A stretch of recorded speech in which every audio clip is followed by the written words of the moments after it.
Chair is looking for a motion to approve the agenda. So moved. Second. And a motion and a second. All those in favor signify by saying aye. Aye. Nays? Abstention? Carried unanimous. Chair is looking for a motion to approve the Planning Commission meeting minutes from the January 10th, 2018 meeting. So moved. Second. Any discussion on the motion? Corrections? Hearing none, we'll call the question. All those in favor signify by saying aye. Aye. Opposed? Abstentions? Motion carries.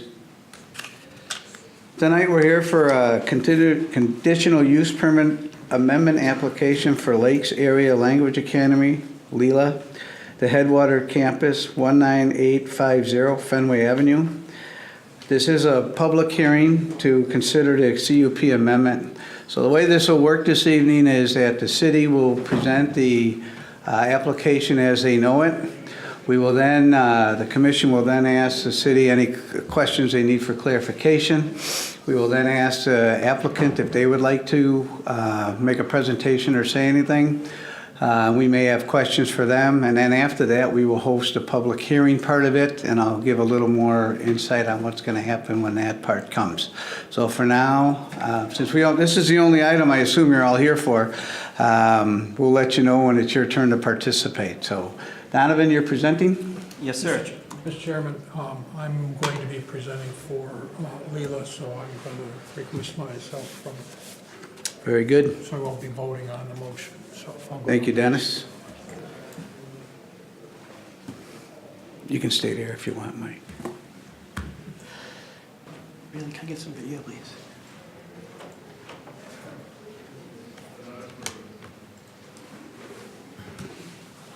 Chair, members of the Planning Commission, I'd like to present the CUP amendment for the Lila School. As you noted, it's located on Fenway in the Headwaters development. In this zoning district, schools are conditional use. So in 2014, a conditional use was issued to establish the school. And at that time, the CUP, conditional use permit, was for 375 students and 35 staff. Now, what Lila is proposing to do is to expand the building by 8 classrooms and staff to bring it up to 512 students, which include high school students, and also staff up to 65 individuals. Shown on your screen is, in the bold on the left there, is the actual area of the expansion. Also noted here is the distance, the side setback here is 60 feet, and distance from the nearest home there on Farnham, approximately 150 feet, and then also another nearest adjacent home, about 177 feet. No new access is proposed for this, and the also is proposed is 48 additional parking spaces to be located on the eastern side of the site, to be built next year. It's a total of 12 acre site. The structure is located on the southern side, adjacent to the Headwaters Parkway. The parking that is proposed does meet the code. Actually exceeds it by about 10 spaces. I want to show just the architectural rendering of the building. This is looking kind of northeast. The foreground has the proposed addition there. It's proposed to be a similar height, about 31 feet as the existing building, and similar materials and architectural detailing.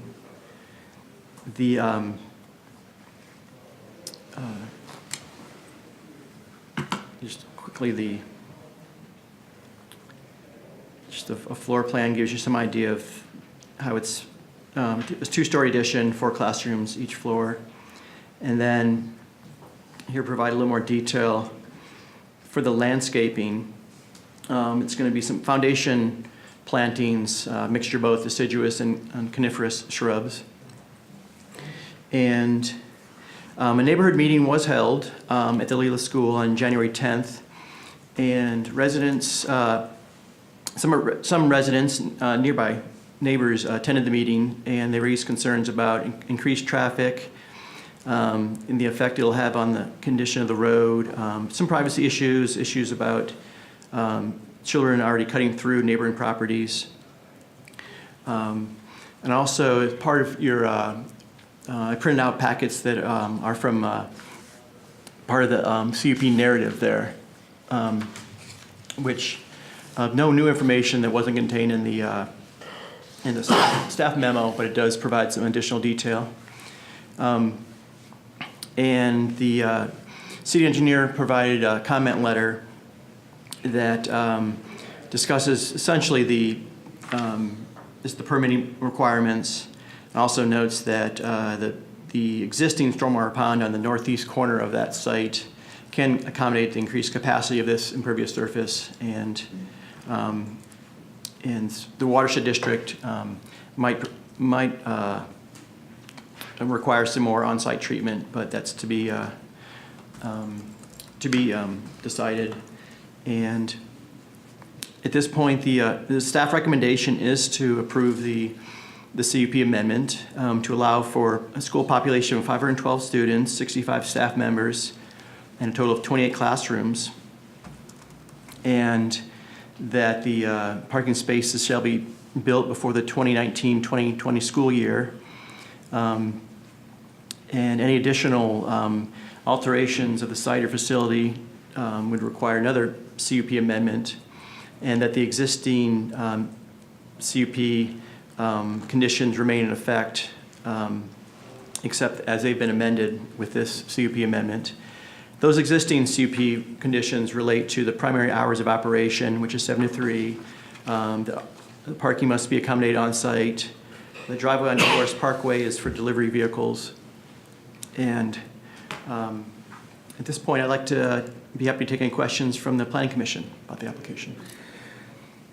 Any questions for the city? Eric? Donovan, you said on your recommendation on item number 3 that it must be built prior to the 1920 school year.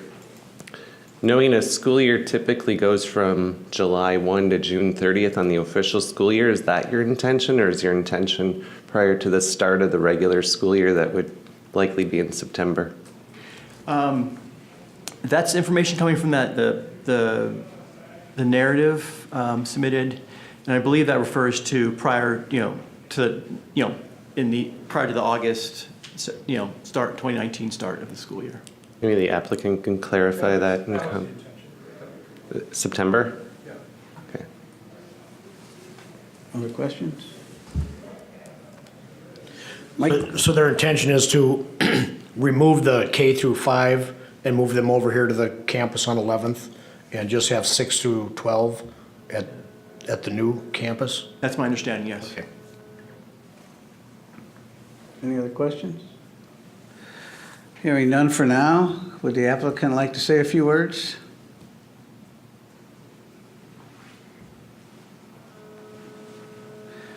We ask you please state your name and address for the record, please. My name is Dennis Batty. I live at 22770 Imperial Avenue North in Forest Lake. I'm the architect representing the school here. And we're basically here tonight. I think we've tried to be as complete as we could in the presentation of the materials that we presented on this. And we basically want to be here to respond to questions and issues that might come up. I will just to confirm the idea on the park. The reasoning behind the parking is that all of the current parking isn't being used now, and but as the idea is that the school would grow, and we know that additional parking is going to be required, and so that would be built during essentially next summer, during the summer of before the start of the next school year. So. Hold on, Dennis, we may have some questions. Any questions for the applicant?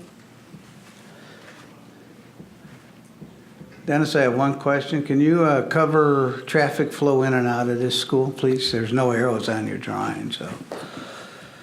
Well, it's a, Sorry.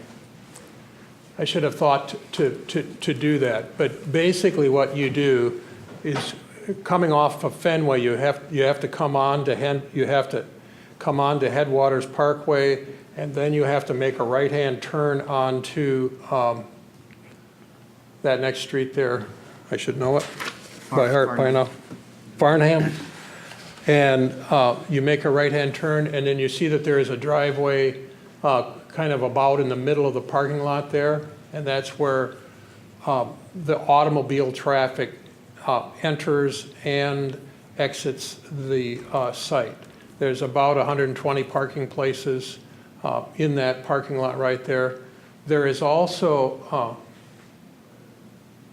you'll see that there's a drive, as parking lots go, it's not laid out very efficiently, but it's laid out so that there is a significant amount of stacking space on site, and that's what happens. You'll see that there's a drive all the way around the outside of the parking lot there, and what that is stacking space for drop-off and pickup in the morning and at the end of the day. The drive that you see on the east side of the parking lot coming into the east side of the building there was designed primarily for deliveries and garbage and trash pickup. And then you'll see that there is a second drive to the northwest on Farnham there that goes essentially behind the school. And that is where the school buses enter and exit the site. What they do is they line up along the buses, I believe, what are there, 4 of them now? Yeah. 4 buses now, and they line up along the north side of the building there, and the kids enter and exit the building on that side. And that large rectangle that's unmarked there next to the parking lot is essentially just a turnaround for the buses. And so the buses come in off of Farnham, they stop there, then when they leave, they make a loop there and head out the same direction, and then make 2 lefts, probably all of them make 3 left-hand turns to get back onto Fenway. So granted, it's an unusual layout, but I think that the city staff at the time that this was in the planning process in 2013 and 2014 were involved in that being set up. I'm not trying to pass the buck here. I'm just saying that there was input, but actually, I think it would be possible for buses to enter the site on that east drive there, and I don't know what difference it would make whether buses enter there and then left. They would have to leave off of Farnham because there's no, there's a median in the Headwaters Park, so it'd just be a right-in, right-out situation there. Other questions? Okay. Mr. Batty, could you tell me again, how many parking spots did you say were in the lot that's currently there? It's 110. There's 110? Okay, I'm sorry. I said 120. It's 110. 110 currently. They're looking at another 48 potential future spots. You're looking at a potential of 65 staff people who I'm assuming all drive. Is there going to be a student lot versus a staff lot, or is it going to be all the same? Anybody want to? We didn't talk about having separate Okay. lots. I don't think that there would be. Okay, you're looking at 512 potential students. How big would you say your junior and senior classes would be? That information is in your well, it's actually in this letter. the narrative letter there is a projection. This isn't going to all happen Right. at once, but there's projections there for the 2017, 18, and 19, actual for 2017 and 18, and projection for the 18, 19, and 19, 20 school years.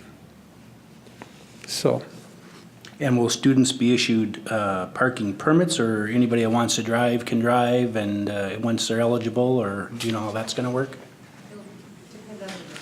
I'm going to let someone from the school. Okay, that'd be perfect. We would anticipate.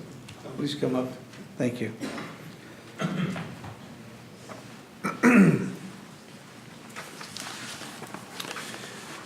Cam Hedlund, the Executive Director at Lila.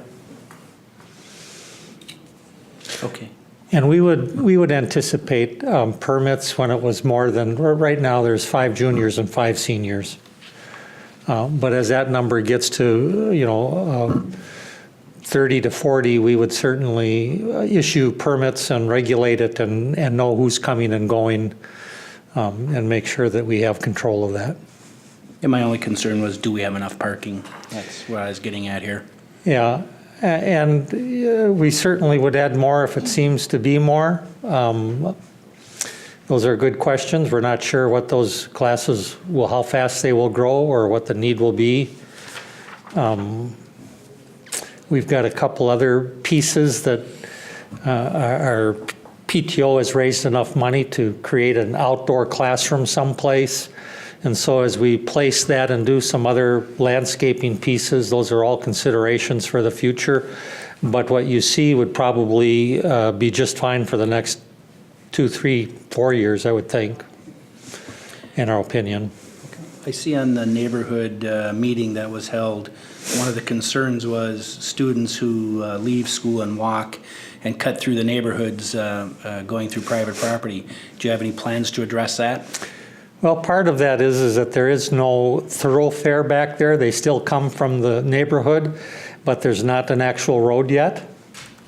And so as there's a road and the city puts in improvements, I would assume there would be sidewalks or other pieces that go along with that. Right now, they're just walking through, the fields as anybody would, the shortest path. There is a sidewalk out on Fenway that comes around that we certainly would encourage kids to go on. But I think a road through that connects would certainly alleviate most of that along that back side. Other questions? Yeah, can you address, I'm sorry, you said something about outdoor classrooms. What do you mean by that? I mean a place where kids can study with maybe a canopy, with some picnic tables, those kinds of things. We haven't made any proposal. We certainly would do that, but both the lower school and the upper school would like to provide, when classes go outside, rather than just sitting on the ground, to have an environment with some landscaping around it that was just more conducive to quiet study area, those kinds of pieces. And where that is placed, we don't really, we haven't come to that conclusion, or where it should be.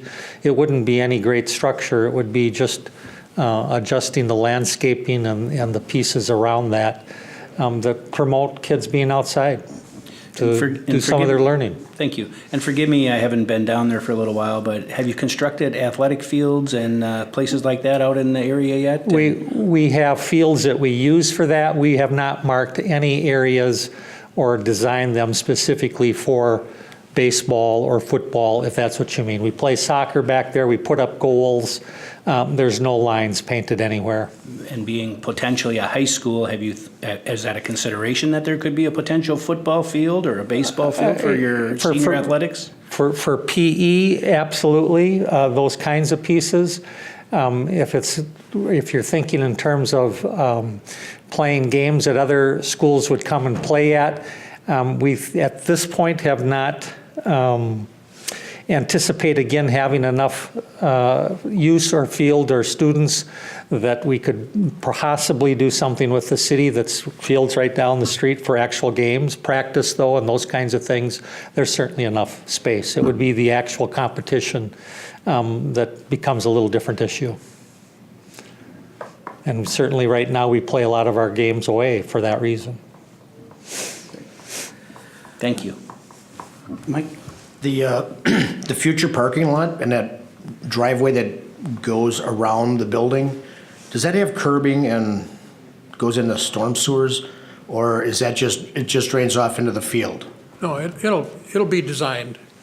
It'll be designed parking that is curbed, and Curbing? I mean we have to manage the stormwater.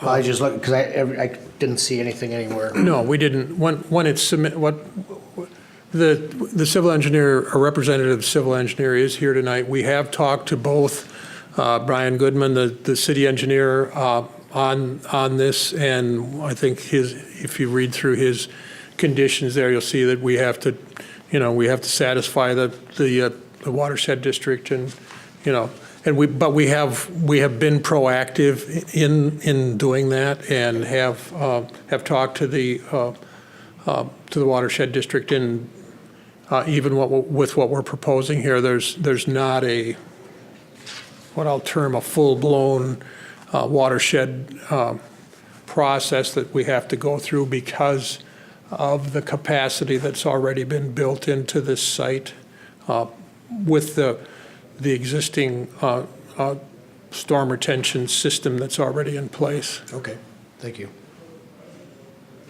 Clearly, Lila has been very successful as a school. If you're back here 3 years after the initial building, what is the final size of this school when it's all said and done? Are we going to see in 3 more years to go to 800 students, or is this it? Because it's a pretty big change to go from K to 6 to 6 to 12, and then if you're going to come back in 3 more years, I think that some people are probably not going to be happy that are in the audience, and some people are going to be thrilled. So I'm not going to keep everyone happy here, I know that.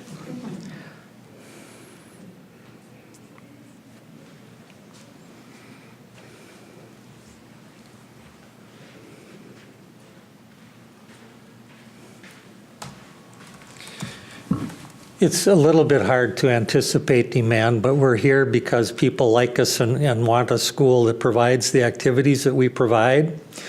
If our own students, if all of them stayed, and they won't, but if they did, this school could grow to maybe 650 or 700. That's assuming that all the students that are in the younger grades coming up would stay there. Whether that's a reality or not, I don't know. I think that we have been responding. We didn't know we would grow this quickly at this point. And so I understand that there are those that don't want to see any more growth right there. We bought that property because it was open and because it was large enough. It's more than twice the size of our property in town that does have 700 kids at it or thereabouts. And so we think we're good for the community. We think we're good for the neighborhood, for those that want a school with fields that their kids can play in. We've heard that they already use our fields quite a bit from those neighborhoods.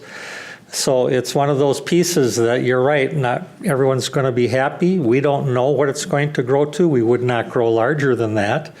We have no desire to grow larger than that, but we would like to accommodate the students that are in our system if they so choose to stay. And we don't know, we're too new at those upper grades to know what that's going to be. There's lots of pull on kids at that age for things that we don't have. So this would be, if I'm following you here, this is likely the last edition? You mean? No, I think that if we grow that much, we would certainly need, to the gentleman's point about fields, we would need gymnasiums that are large enough for kids to play in. We would anticipate we're a school that International Baccalaureate arts are a huge deal, performing arts. We would like some place for kids to have theater and those kinds of things. And so some of those kind of facilities, if we were to grow big enough, would be very nice to have there that wouldn't necessarily put more bodies there. It may put more bodies there, but would be more structure for the students that are there to use and enjoy and anticipate. But yes, we hope we're actually able to add a little bit more space as money and other pieces are available if students want to come. mean, it's one of those things, it's a little hard to tell some families that you aren't going to provide for them when they've been there for 6 or 7 years already. Thank you. Any other questions? Can I just make a quick comment? Just to piggyback on what Cam has just said, I think it would be fair to assume that eventually, the facility, there'll be pressure to round out the facility. It won't necessarily hugely impact the overall capacity of the students. I mean, we're not talking about going to 1,500 or 2,000 students, those kinds of numbers. But if you look at the projections that we included in there and project those out for 7 grades at 100 students per grade, just to use round numbers, you end up with a student body of about 700, which is basically what Cam is talking about. Thank you.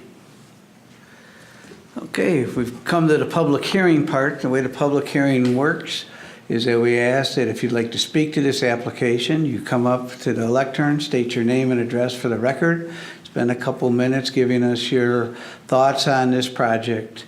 We ask that and this has never been an issue, we keep it civil, and we try not to be too redundant so we have time to be able to hear from everyone.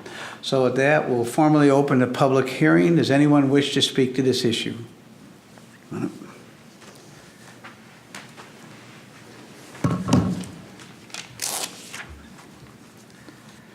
All right, my name's John Conrad. I live across the street, the one that they have measured out, is it 100 feet or 120 feet or whatever it was. Couple concerns. I addressed them with, what's his name over there? Is it Dennis? Out there at the last meeting. Just noticing, getting here, that the plans have changed. They explained to me the reason why they were adding on closer to the neighborhood, closer to my house, is because they didn't have the money to change driveways and parking lots and that. And I noticed that now they're adding 48 more parking spaces in the to the backside of the school, which will increase flow of traffic back into the neighborhood as well. I got a few notes written down here, so bear with me. You're not going to get too, I'm guessing a lot of people here are in support of the building. My understanding of the reason why they wouldn't do that is because of money reasons, but now they've come up with more reasons, more money to add to the parking lot. One of my main concerns also is not only that it's moving closer to the road, but privacy issues. That the 31-foot building with the classrooms up there are going to be closer to our house, looking directly into my daughter's room. We've noticed in the past that there's a hallway there now where the building is. Kids congregate out there and stare out there during different times of the day. So we've noticed it, and my fear is later on down the road, privacy issues with my daughter changing in the room. One of the things I'm concerned with is, like was brought up, is the temporary. It seems like they're kind of doing a temporary fix to a problem that's going to need to be fixed again in a couple years. I'm wondering if this addition here is going to accommodate for 700 kids total in the building with just these classrooms. Are they going to then need to build more classrooms elsewhere? So I know they're talking about the auditoriums and the gymnasium, adding on to that. It seems to me like they're going to have to add on even more classrooms to accommodate the more kids that come into the school.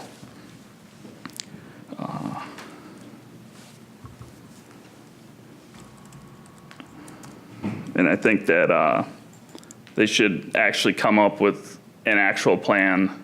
Because my understanding is before when we first moved in the neighborhood, have no problems with the school. Like the school, we got a lot of kids that go to the school. My niece goes to the school.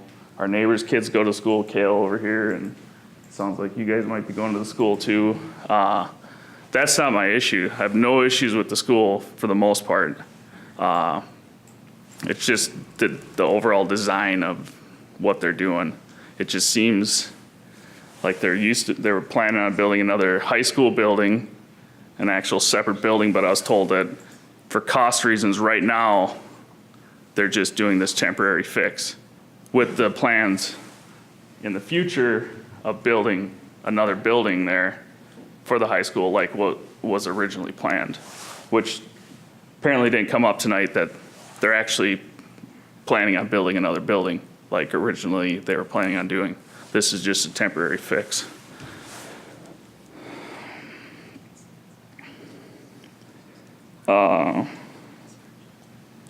The other thing is that parking lot there, with adding more parking into that parking lot, it's gonna draw more people out that driveway into the neighborhood. I think there needs to be an actual plan on where to dump these cars in versus into the neighborhood, where you're gonna add, like they're saying, how many once you get to junior and senior high, that's possibly 200 kids driving to school, possibly, my understanding.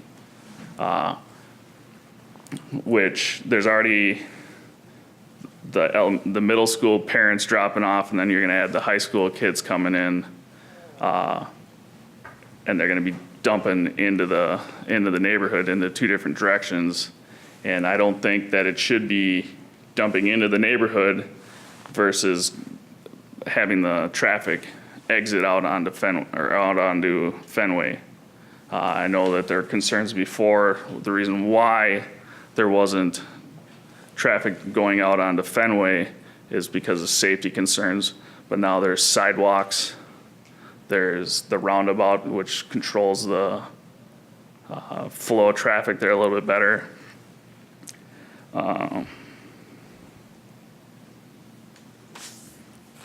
So I was just throwing for a little bit more of a loop with this added parking lot too today.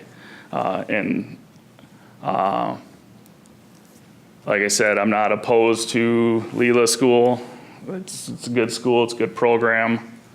I just think that this is, like was brought up, a temporary fix, just little patchwork versus actually fixing and planning for the future. And if they're planning on building off to different sides of the building anyways, with the auditorium that they're talking about planning, a gymnasium, that it wouldn't be a bad idea to just continue building out the other way, in the other direction, and instead of encroaching onto the neighborhood. And that's about all I got. I'm guessing it's gonna move 40 foot closer to our house. So I just don't think that's the appropriate way to go with the building. Thank you. Thanks. Anyone else wish to speak to the issue?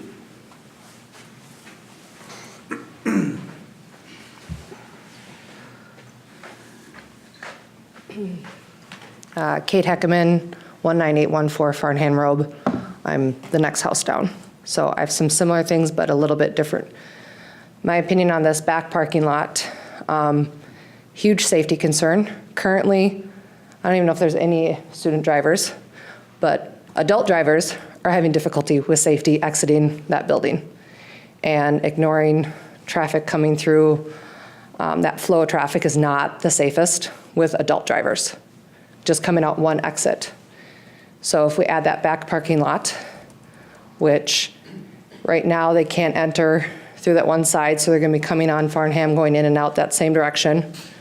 Once we have another road that goes through the neighborhood, the one street down, once that goes through, we're gonna have even more constant, the flow is gonna be more there. And then you add in the student driver piece of it, potentially 200 drivers. And that's a huge safety in my book, because that's my kids on those sidewalks.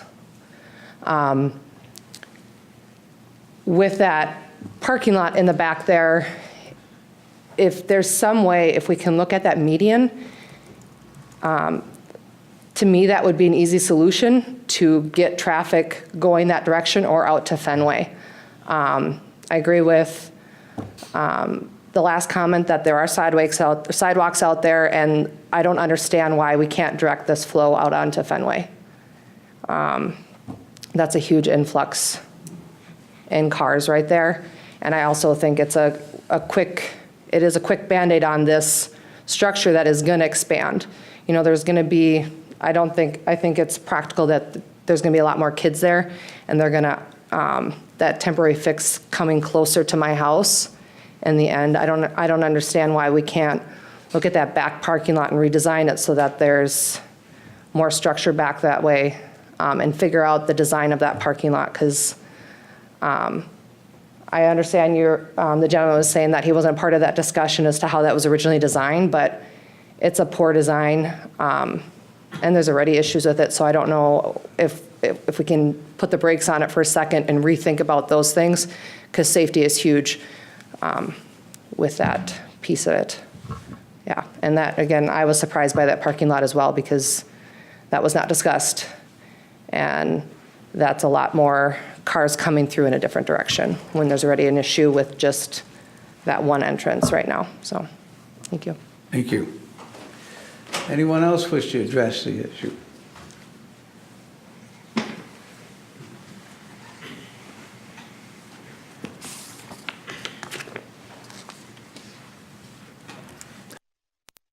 My name is Luke Zaccaro. I just moved to Forest Lake to teach in the Lila district. I moved here from Saudi Arabia after teaching abroad for a little bit. Just like to add my voice in support of the addition. This is indeed a Band-Aid from what you can see, but it's one that is sorely needed, and sorely needed now. This will generally, from what I've seen in my short time here, accommodate the students that are already here and are already overcrowded. It feels to me that Lila is over capacity right now, and regardless of future plans that may happen in the future, this addition is needed for the short term. It sounds like some of the concerns have to do with the parking lot and everything, which do seem quite valid to me. But the location of the actual classrooms are next to other classrooms. Putting them on the other side is, as far as the school works, far less efficient than simply adding new classrooms next to other classrooms. On the other side is the gymnasium, is the lunchroom. And while these concerns they are secondary to safety concerns, in terms of school efficiency, this is one of the better places that we could put an addition right now. So, thank you. Thank you.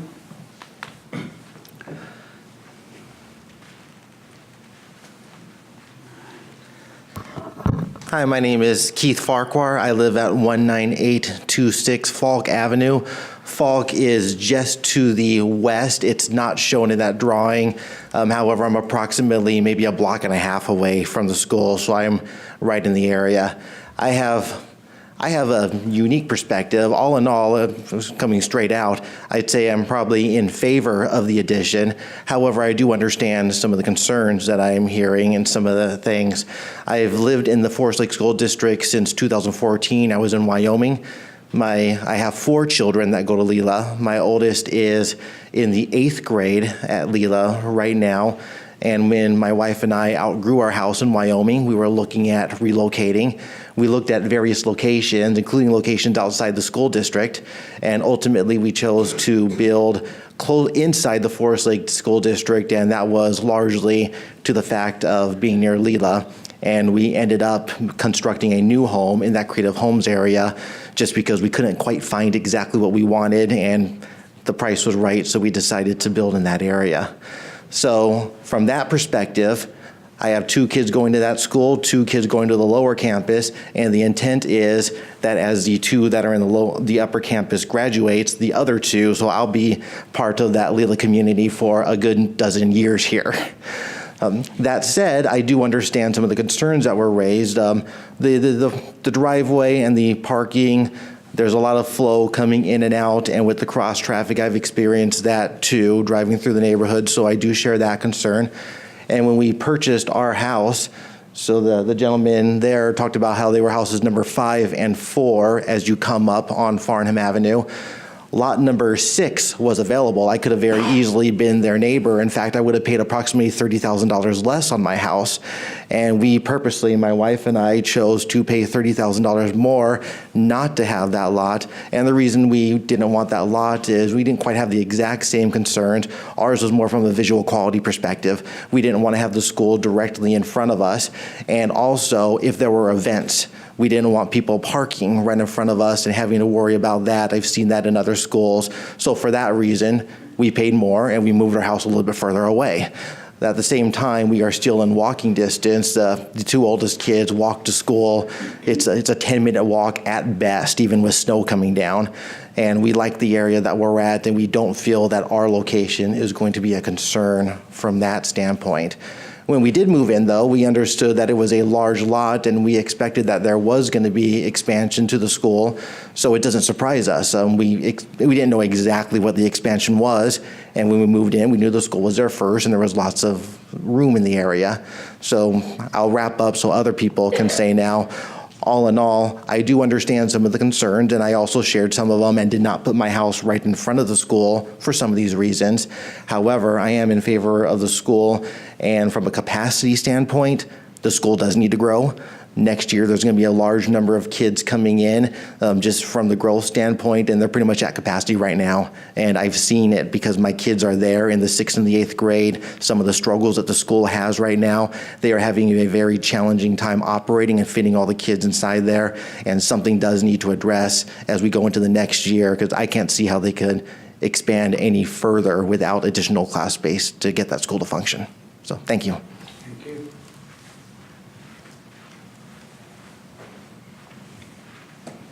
Hi, my name's Kelty Rome. I live at 19897 Farnham Road North.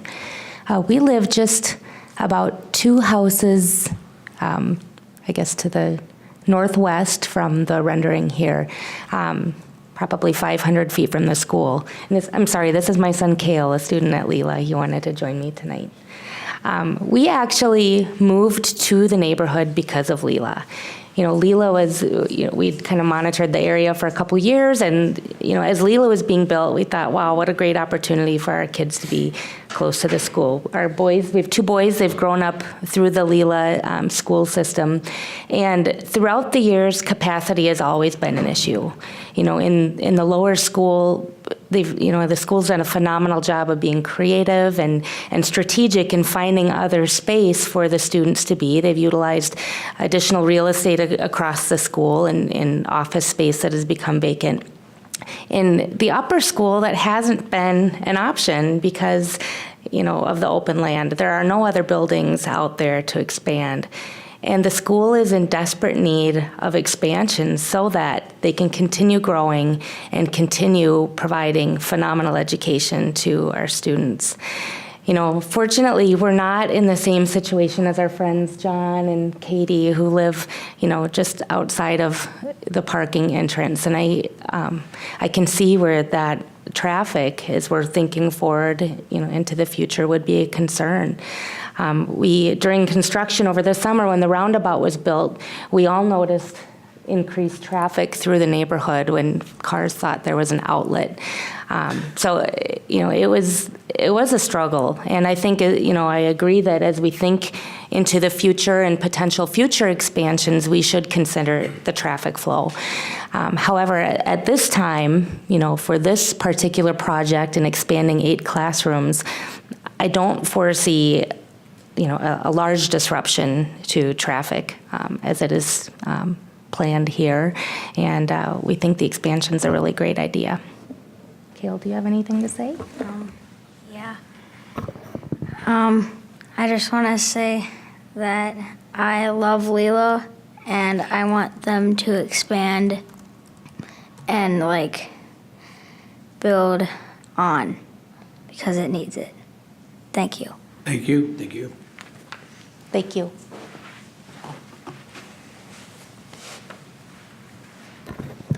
Hi, my name is Gavin Johnson, and currently living at 9597 North Shore Trail, but we will be living at 19914 Falk Ave. And I just wanted to kind of follow up. This time last year, my family and I, we were living in Spain, and I was working for a US-based company, and as we were researching where we were going to move back to, we were looking at the Twin Cities area, and what brought us to Forest Lake was Lila. So the kids started going to school there, and we quickly saw that there was something special, and we decided that we wanted to plant our roots in Forest Lake. So now we are building in the community, and I don't know the neighborhood well yet, but the safety concerns about traffic, sound something that need to be thought about. But otherwise, we are totally in support of the expansion of Lila, and we hope our kids go. We're planning on it all the way through, and we're excited to be a part of that community. Thanks. Thank you.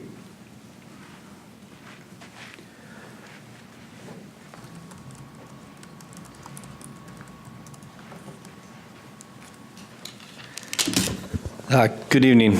John Bodine, live in Wyoming, Minnesota. Currently on the Lila School Board as a parent representative. The expansion is an integral part of what's going to happen with this school as far as expanding it and creating an environment that's going to keep students wanting to come in here. Concerns raised with the parking, traffic control, all those types of things are very legitimate concerns.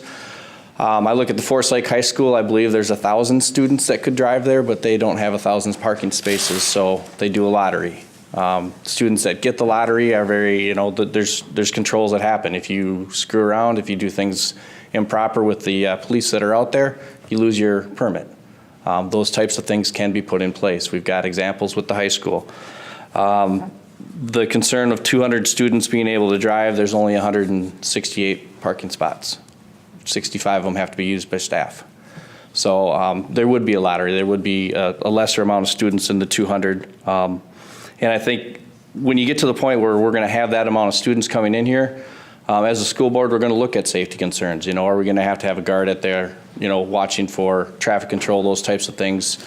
That's pretty standard for that type of thing going on.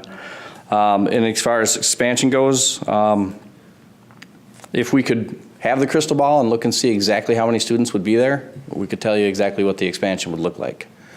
We don't have that. All we can do is offer what we have, which is a great program, and see where that can take us. As far as the sports that was brought up, I don't know that a football team would ever be formed with Lila.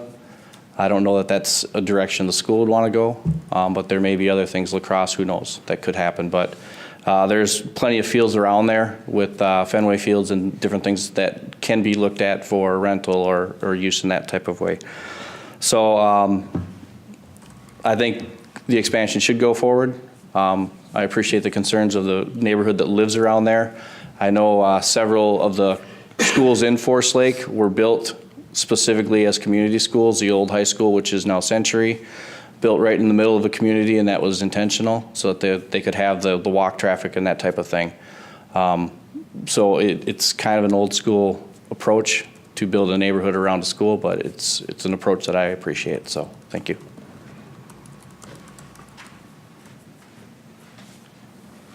Anyone else wish to speak to the issue?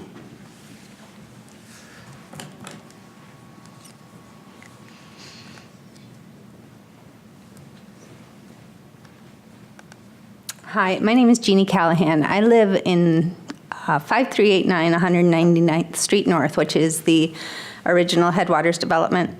My home backs up to the Headwaters Parkway. So just to start, I can't say that I can address the neighborhood, the issue of traffic on Farnham. That's not my neighborhood. And I do understand that that seems like a concern.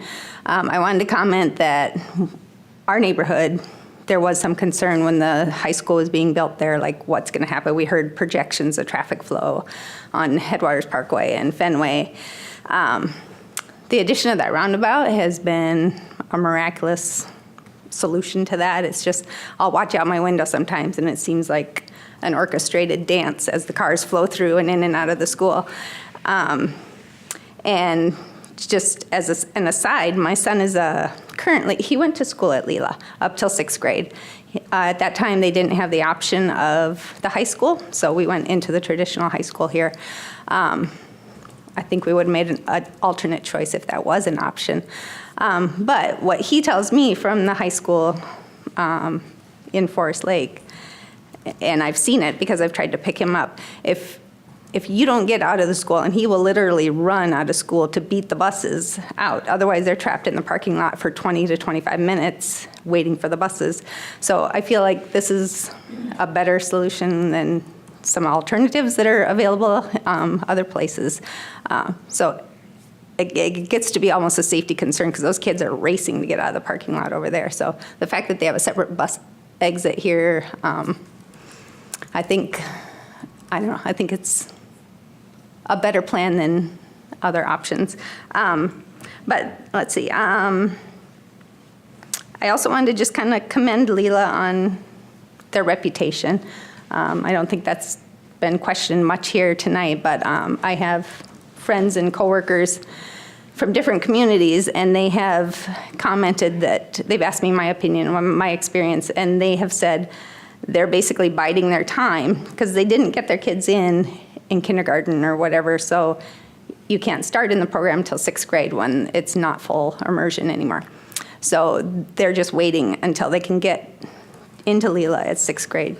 And then I spoke to one person and I said, how's it going? You know, she was very disappointed with the school that her kids were in, and her comment was, it's night and day difference. She said, the teachers there care. She said, it's such a good change for us. And she drives 20 minutes to get her kids to the school. So it's just, to me, it feels worth it to do what we need to do to expand the school and keep that reputation alive and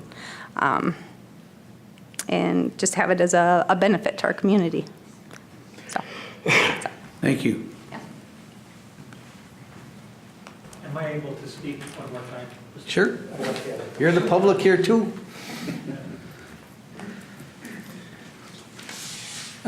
Just a couple comments that I've thought about after the evening that we met at the school, and then looking at this again, the privacy for the homes that are right across the street. I understand that piece. I will say we were there first, but I understand their concern. Just want to point out that you mentioned that there's a hallway that butts up against the window and the kids congregate there. Right.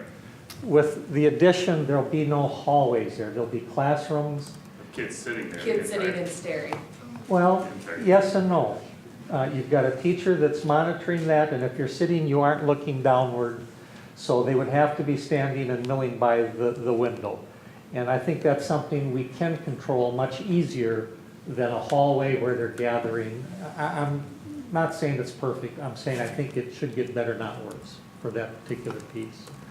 And the other piece is, we were the project that allowed the housing and everything else to come in. When we built, there were no city services that direction. There was nothing there. We bought enough land so that we could possibly expand if we needed to or have fields. And so I just understand the housing as they come, they want the safest, nicest places can be. And as some others have said, we will absolutely do our best. I think those that watch the traffic flow at the lower school, we get compliments all the time for the way we move families in and out. And high school students driving are a different issue. In terms of driveways or roads and entrances, we are wide open to city suggestions if there's a better way to move traffic flow. We're not opposed to that. And then the last piece is, it's been referred to as a temporary fix, and it's needed, so if that makes it temporary, but it's very well thought out. When we built the building in the first place, we built it with the idea that if we had to add, how would we leave things, where would we put them? So although this is temporary space, it really has been dealt with from a planning point of view so that it could be added on some other place that makes sense and more classrooms. So it's not something that's just done because it's the cheapest. It's not something that's done because we need it immediately. We have been very thoughtful on all the pieces we've done. And we hope to be here a very long time and serve the community. I mean, we have had, you've heard a few families say they've moved here for that. We can give you lists of families that have come from very far away to live here in this community because of the school. We think we bring an enormous amount of business and other pieces to the area that wouldn't be here without us.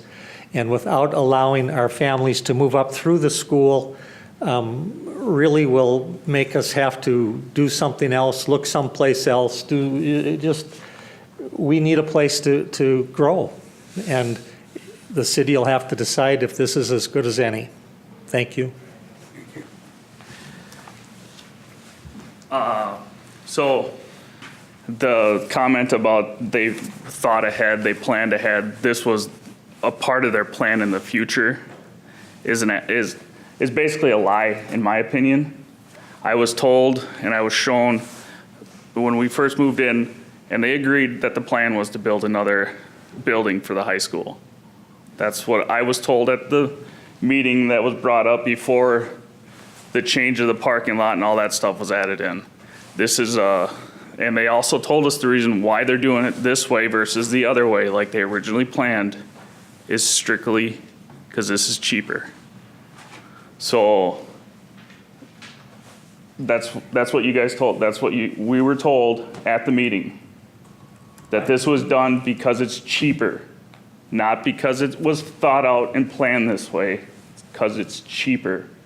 There's 3 other sides of this building away from the neighborhood that they could possibly add on to. And they're saying that, the teacher back here brought up the concern, saying that having classrooms on the opposite side of the school isn't conducive. They're talking about bringing in several hundred students that are in high school. High school students, where some people's thoughts, it's not a bad thing for 9th, 10th, 11th, and 12th graders to be separated from the younger students. They're still gonna be in the same building, but it can be an easy separation when you're having a high school versus a middle school in one building. So, like I said, my concern isn't the fact that they're building onto the school per se. It's the fact of the direction that they're building onto the school. And they're saying that they thought this ahead. They thought ahead for this and planned ahead for this. That's not what they told us. This was, we don't have the money to build the big school right now and the additional building like they wanted to. So they're gonna do this. And then they were talking about building onto the school, the bigger building or whatever later on. Like the comment was brought up about what's gonna happen in 2 more years. Because every year that goes by, roughly 100 kids are gonna add to this school. So I don't know how many kids you can fit into 8 classrooms. That's gonna go, they're gonna need more rooms sooner rather than later, is my concern. And build it on the other sides of the school. Plan ahead for the future instead of the temporary fix. Thank you. Thanks.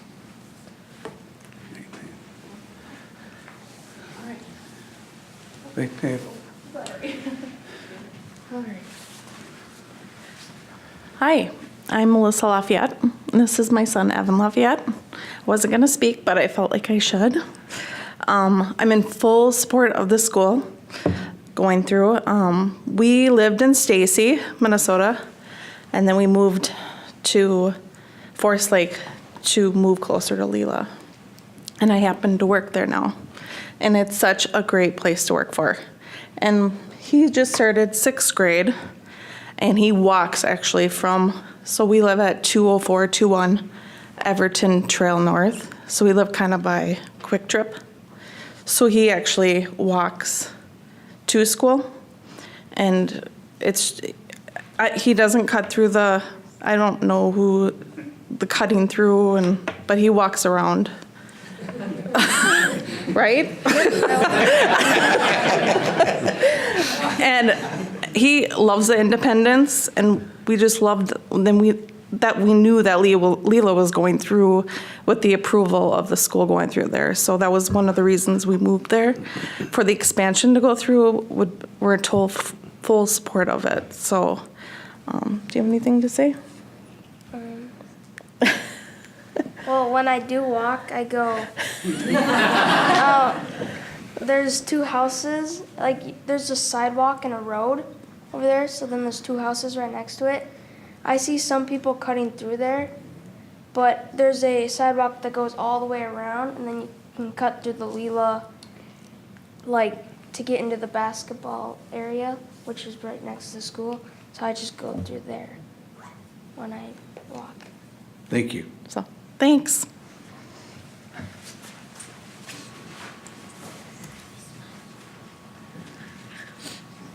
Good evening, I'm Mira Norcross. I live at 23183 Meadowbrook Avenue North in Scandia, and I am also on the list of people who moved here because of Lila. I was living on the Wisconsin side of the river when Lila opened, and we moved to the Minnesota side to be a part of this community because of this school and because of the vibrancy of this community. And I love Forest Lake, as good as it sounds. It is, and it's because of the planning and the growth and all the things that are happening in the community, not just Lila, and I applaud all of that.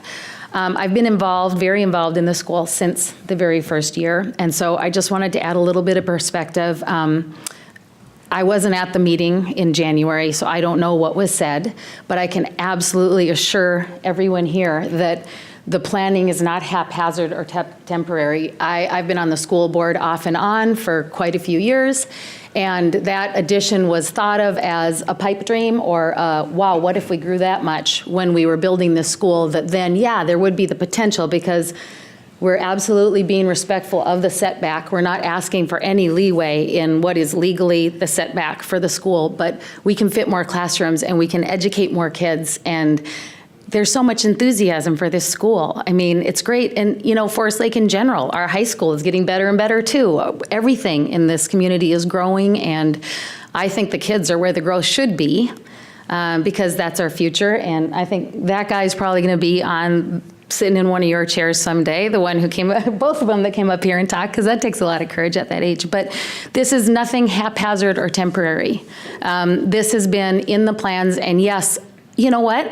I hope Lila grows, and I hope we have to come back to you.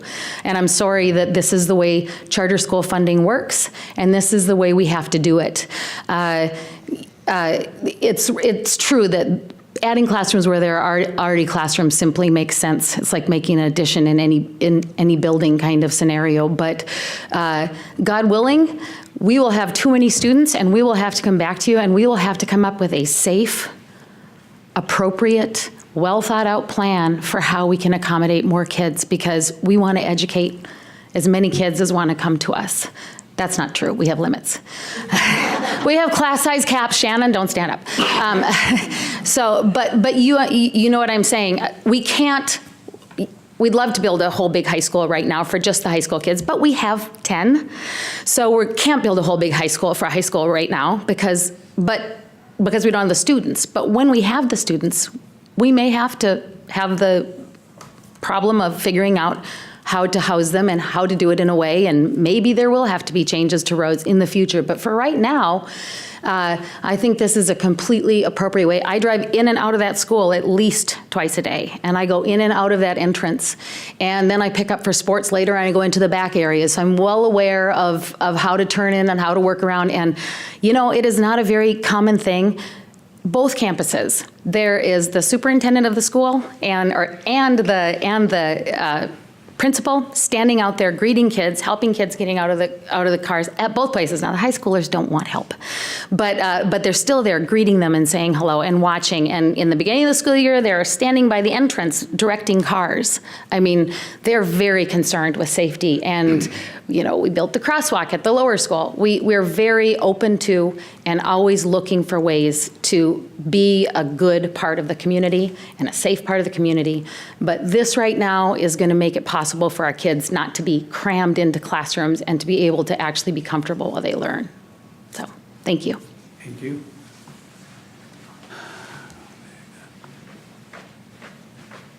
Kate Hackerman again, you said you wanted suggestions, and I want to offer one that thought of. If that median was taken care of and you can exit out onto that road directly, that would be a huge improvement in safety. There's a parking lot you could enter on that. You could have both. You could enter in that parking lot on that side.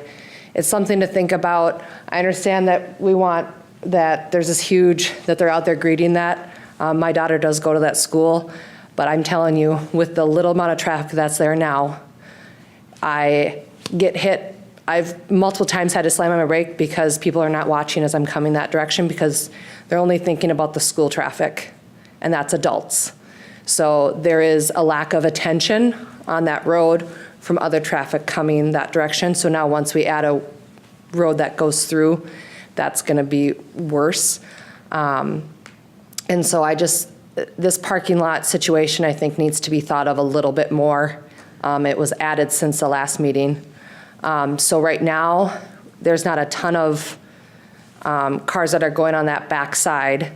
But now if there's an increased parking lot there, more after-school activities, more parents back there, more kids back there. I did build with the school in place, and I was happy with that. I'm happy to live next to the school. I also built with attention on the other side of the main drag that's coming in and out.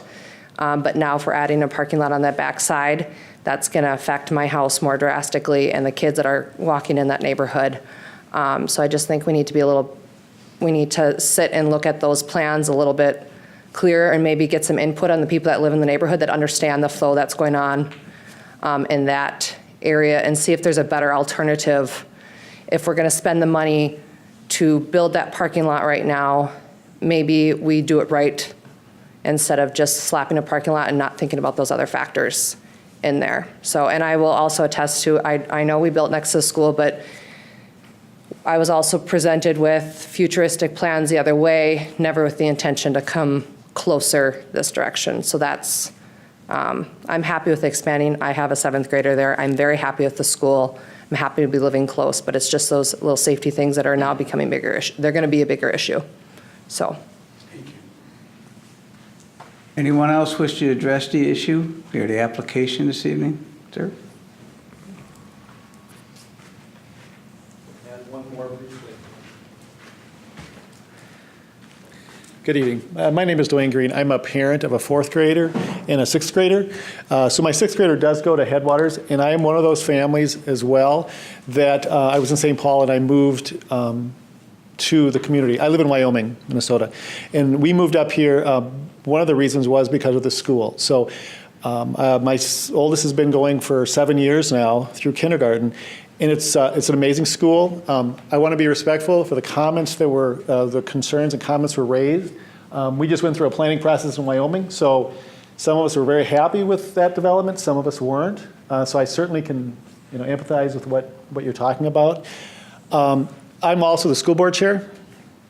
So I want to raise the issue about funding, and we talk about, well, why don't we just build, this big school or build everything we want right away? If you understand charter school funding in Minnesota, we're not getting local dollars. So it looks like it's piecemeal, but we don't have access to the dollars that other public schools do. So that's one of the significant factors of this. But I also want to say that, as Mayor had mentioned, Forest Lake is a growing region. That was one of the big reasons why he moved up here. And Lila is part of that opportunity and growth. Lila right now, I think, pulls from 18 school districts. So people are coming from a long ways away to come to Lakes International. So that's a good thing for Forest Lake. I think some of those people will eventually move in. So that's part of the growth. And I just want to support this conditional use permit. Thank you. Anyone else wish to address this application? Sir.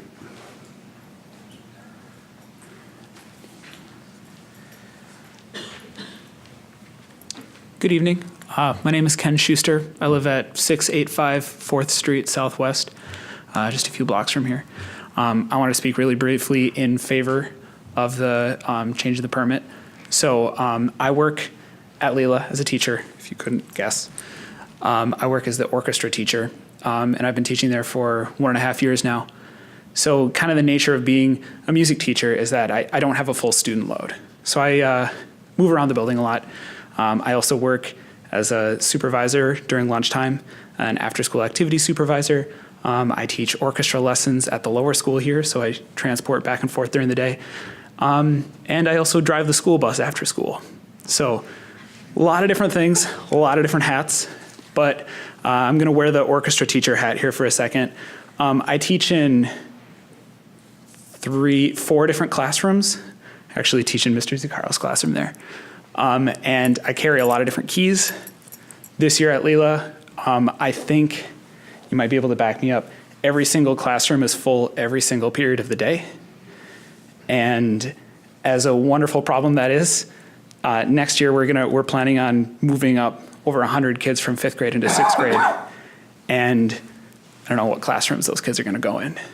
So a lot of different proposals have been put up. We've talked about temporary classrooms and more permanent solutions. But that was just my concern. And so when this news was passed on to teachers, I was like, oh, thank God, like we have a place to put these kids.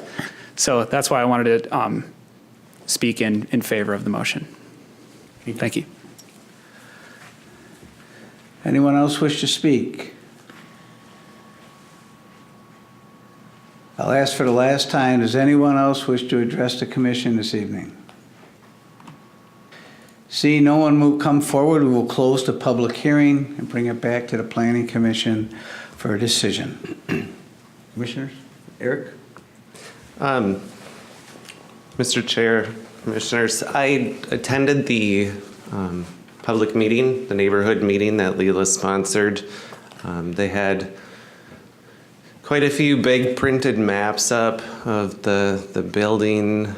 They had various representatives of their school and organization to share and answer questions. I thought for the half that I could attend, because it was just prior to one of our meetings, I thought they responded quite well to the neighbors. One of the concerns I keep hearing tonight is about the parking lot, and I'll note that it specifically says proof of parking on there. And so that's one of those things that would be done, in my understanding, if it's necessary. And I think that's important because that would come back to us. And so I think a lot of these concerns on that area aren't real. Some of the other concerns that they had that I heard was this notion of the Lila children peering through the windows of neighboring houses. And it was quite alarming to me to hear that. And so I'd actually requested from a staff member at Lila to have a tour of the facility and ask some questions one-on-one, and they were gracious enough to do that, and I did that the following Tuesday. I did it at peak time, and when I pulled in the parking lot, I think it was a quarter full. They don't have a parking problem. It really alleviated my concern on that front. I went in the building. It's probably one of the most professional schools I think I've ever walked in. Kudos to the staff. I mean, like, the kids are awesome there. And I say that with about 15 years of experience in higher ed I was a public school board member on the Forest Lake District Board. I sat at the Metro EXU, which is a collaborative unit of public schools in the Twin Cities, and I also sat on a statewide school board. I have been in hundreds of schools, and this is probably one of the better ones. Why anyone would even question like why they need this is beyond me. The one thing that saddened me was when we went down the hallway, they had converted a huge area of space into offices temporarily because they don't know where to put people. They absolutely need an expansion. Then I went to the concern about this window peering. And we walked up the stairs. There was no children sitting by the stairs peering through windows. And I had even stopped the gal that toured me around and said, can we talk here for a minute? Because it was right between sessions when kids would be moving. Not one kid that entire session between classes stopped and peered through the windows. I tried to peer through the windows. I could not see. I don't think if I had pulled out binoculars, I would have been able to see through windows of a house across the street. And then I had also noticed, and it's not on the plans here, but between the Lila structure and the houses across the street, Lila has planted quite a number of trees. And those trees are going to grow up and block the view. Now I understand, and I had asked them, and I was quite amazed. They answered every one of my questions on the spot. I had said, do you know how big these trees are gonna get? And they went through telling me about how the soil in that area is somewhat restrictive in the growth of the trees, but they expected that they would grow up and block those views if they even existed. I think their building actually could be quite a bit closer to the road by city code. They're well within the standards. But the concerns of peering, I would encourage those neighbors that have that concern to really go in there and look. It's not happening. Most certainly wasn't happening when I was there.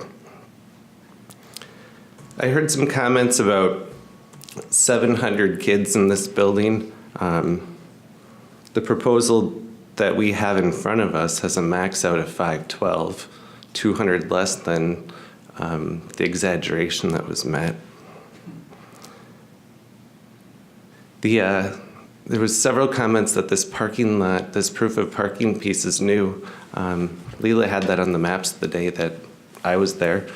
They had it on the maps when the gal and I went there or met there the following week. That's not new in this proposal today. If it didn't exist in some proposal years ago when this was built originally, that may be, I don't know.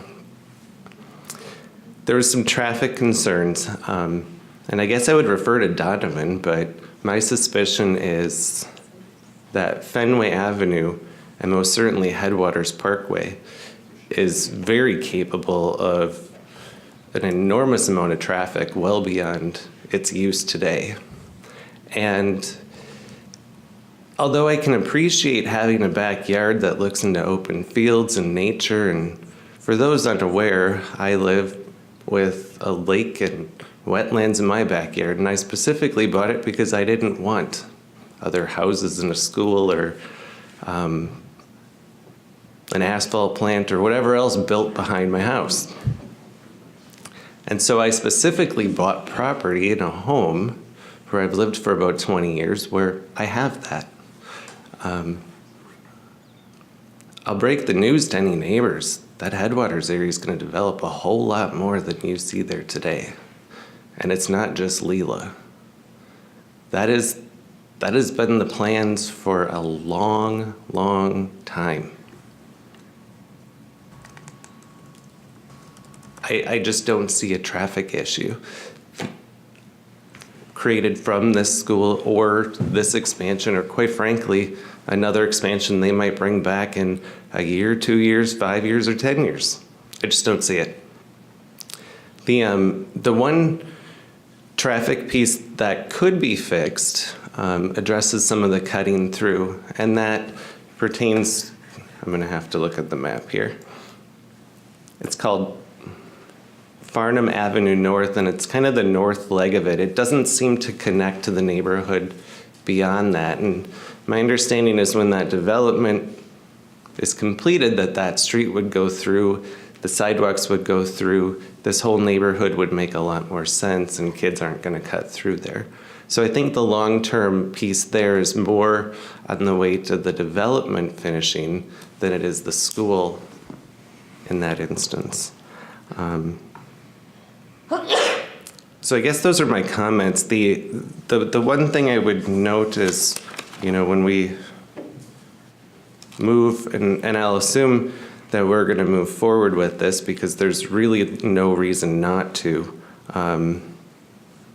that we adjust the staffing recommendation rather than say the 1920 school year, that we specify a date of like September 15th of 2019 so that it's clear in our minutes and our motion of the timeline they have to complete.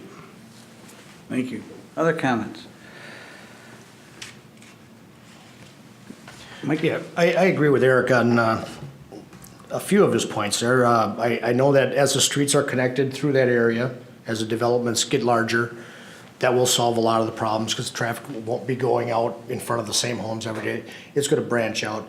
The people the kids, the youngsters on their bikes and walking, they'll have nice sidewalks to follow through down and get to school.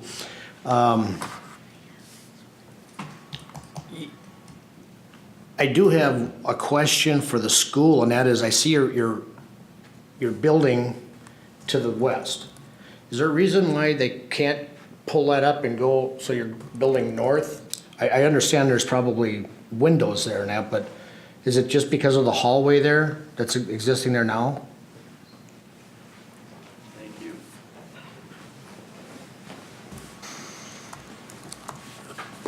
We looked at actually a number of different options here, but we just felt like this kind of finished out that end of the building.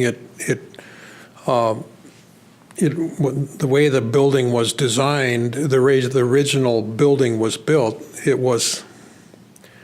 it had corridors that just kind of ended, and this essentially creates a loop and significantly improves the interior circulation in the building in doing it.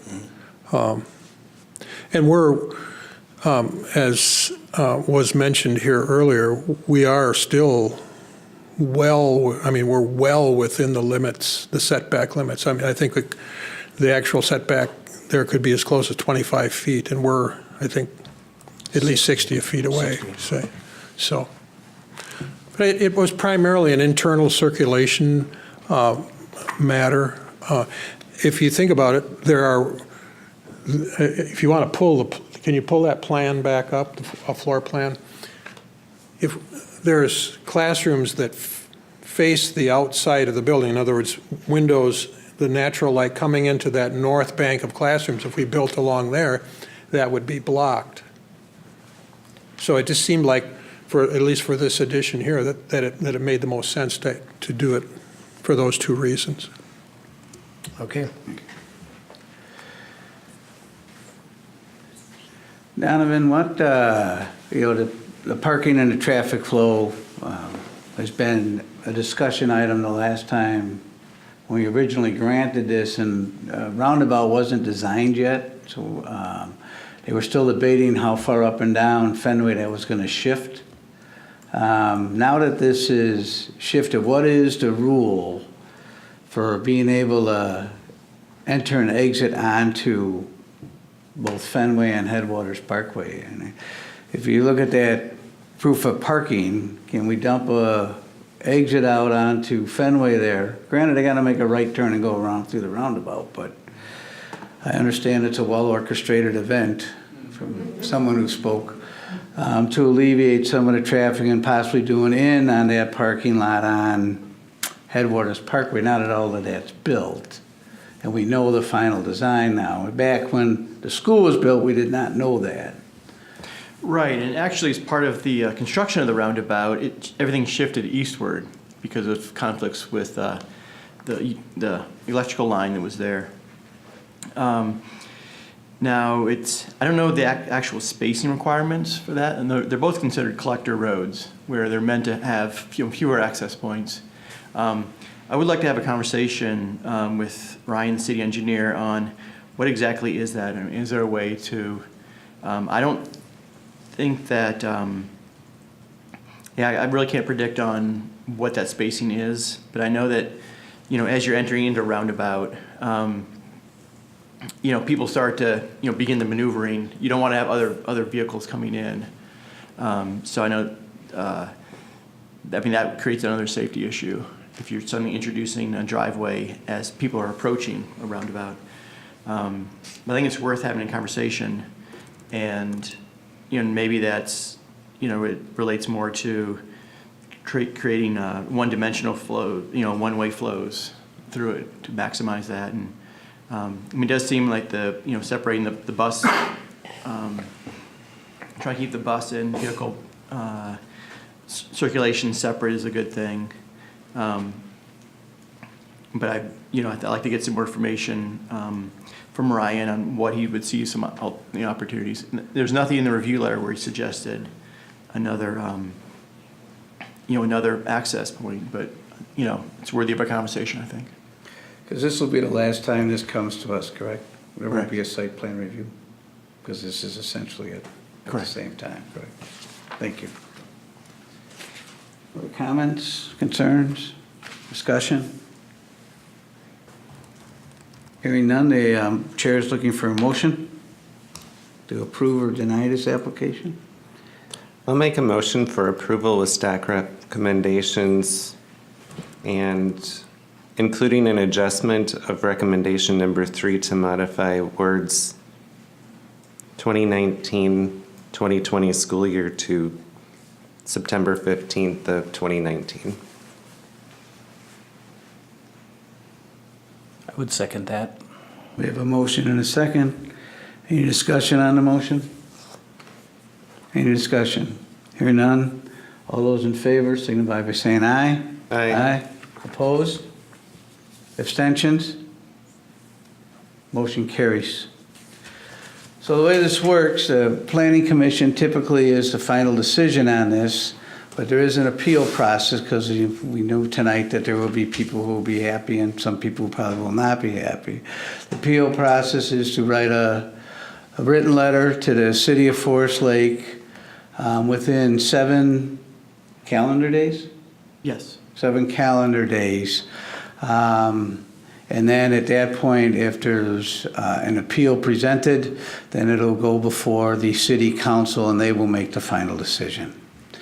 So on behalf of the Planning Commission, I want to thank everyone who attended this evening and participating in your community. We appreciate that. Thank you. Next up is other. You don't really have to stay for the other. You're more than welcome to see your commission in action, but not required. I don't have a lot of other, but I did want to make a comment.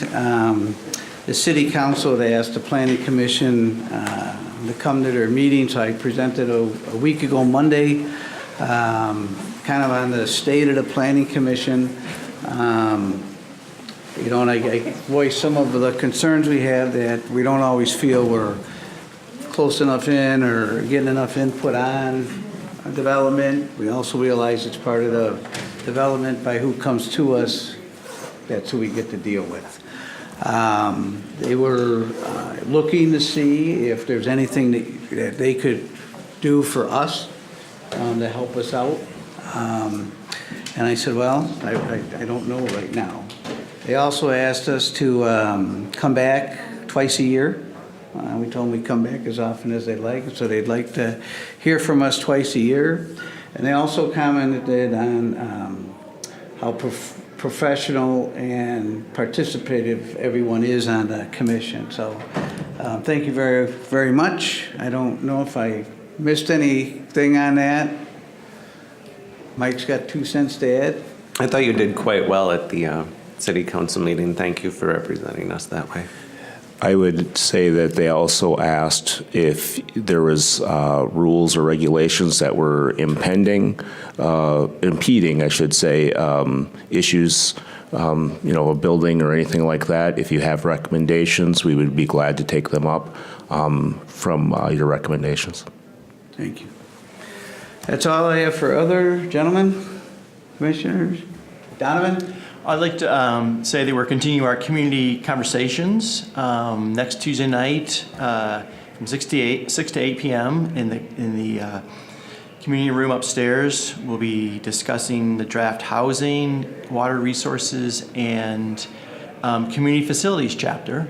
I invite you to come, participate, perhaps offer some informed opinions to other participants. And then following up with February 20th will be the parks community conversation, and then February 27th with the economic competitiveness. Also, we do not have an agenda for the February 28th Planning Commission meeting, so that's canceled. But we will have an agenda for March 14th. Some fun things. We're looking at we're finally getting, I think, a slice of the wireless small cell facilities comprehensive right-of-way ordinance. So kind of big to chomp on, and looking for some engaged Planning Commission members on that one. Next Tuesday, what time? 6 to 8 p.m. upstairs here. Okay. Hearing nothing else? I just have one quick update. Oh, I'm sorry. I just want everybody to know that on Monday, there's an ordinance being considered that'll officially reduce the planning commission side from 9 to 7. So I don't know if that had been discussed when I was not here, but I just want to make everybody aware that's on the agenda for Monday. So officially, as of Monday, if it passes, the planning commission size will be 7 members as opposed to 9. Thank you. Oh, I'm sorry, I didn't introduce. This is Dan Undum, our interim city administrator. Oh, yeah. Congratulations. Welcome. Thank you. Or should I say condolences? Don't go there. The chair's looking for a motion to adjourn. Oh, yeah. I'll make a motion to You'll do adjourn. great. Second? All those in favor, signify by saying aye. Aye. Opposed? Abstention? Motion carries unanimously. Thank you all.